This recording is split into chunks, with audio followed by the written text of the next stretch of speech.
में सज्जनों, भगवान श्री को नामकरण के लिए महाराज श्री को गर्गाचार्य जी को बोला गया कि मेरे गोविंद मेरे लाला का नामकरण करें। उधर रोहिणी के गर्भ में भी भगवान श्री बलराम जी का जन्म हो चुका है गोकुल में। तो महाराज श्री गर्गाचार्य जी ने जब नामकरण किया, आप ध्यान दें, गौशाला में नामकरण किया, राजघराने में नहीं, हवेली में नामकरण नहीं किया। डर था कहीं कंस को पता ना चल जाए, इसलिए गौशाला में बिठा करके नामकरण किया। और पता है क्या किया? रोहिणी के पुत्र को जो है, रोहिणी पुत्र जो भगवान श्री बलराम जी हैं, उनको जो यशोदा की गोद में रख दिया और यशोदा पुत्र गोविंद ठाकुर जी को रोहिणी के में रख दिया परीक्षा लेने के लिए कि ठीक ठाक विद्वान है, ज्योतिष के आचार्य हैं कि नहीं, कोई ऐसे वैसे तो नहीं है, टेस्ट करने के लिए बता सकते हैं कि नहीं। एक ही तो महाराज जैसे ही बैठे हैं तो महाराज श्री गर्गाचार्य जी कहने लगे कि ये जो दोनों बालक दिख रहे हैं ना, एक गोरा और एक काला, तो बोले ये जो यशोदा के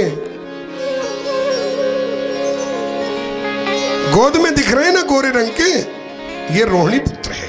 बता दिया महाराज जी ने अपनी ज्योतिष में, रोहिणी अहम रोहिणी पुत्र, रोहिणी पुत्र है। और बोले ये जो रोहिणी के गोद में सांवले रंग के पधारे हुए हैं, बड़े खूबसूरत लग रहे हैं, नीलमणि जैसे लग रहे हैं, खूबसूरत लग रहे हैं, रम्य लग रहे हैं, बड़े ऐसा लगता है तीनों लोकों की शोभा न्यौछावर हो। क्या सुंदर नेत्र है, क्या प्रगुटी, क्या सौंदर्य। बोले ये कृष्ण, ये यशोदा पुत्र समझ के प्रणाम किए। पूछने लगे महाराज मेरे लाला कैसो होएगो? सो महाराज कहने लगे हुई है प्रिय, भविष्यवाणी कर रहे कि नहीं है नामकरण में?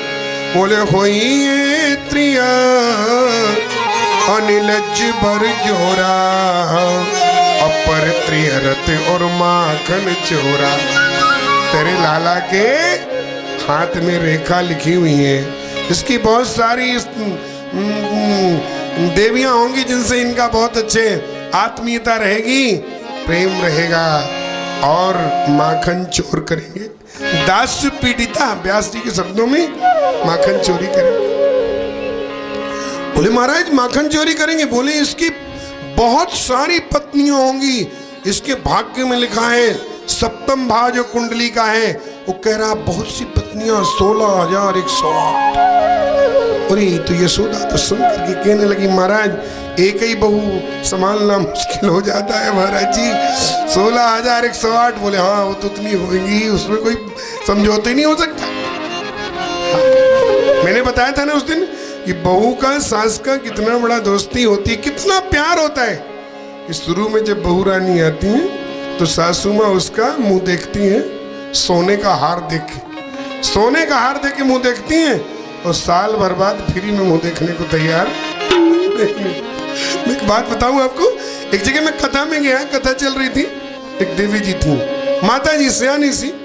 मैं रुका था जैसे यहाँ कमरा नंबर 1 में शारदा मठ में रुका हूँ, तो एक देवी जी थी, माता जी थी। सुबह बड़े प्रेम से आती, तिलक करती, पूजन करती, व्यास आए विष्णु रूप आए, व्यास रूप आए विष्णु देव, व्यास विष्णु कर पूजन करें। और उनके बेटे की शादी हुई थी, नहीं एकदम शादी, बड़ी खूबसूरत बहू आई थी उनके घर। कह लगे महाराज जी मेरी बहू तो चंद्रमुखी है महाराज जी, बड़ी सुंदर बड़ी सुशील। मैंने कहा कितने दिन आए हुआ अभी? अभी महाराज जी तो 3 दिन हुए हैं।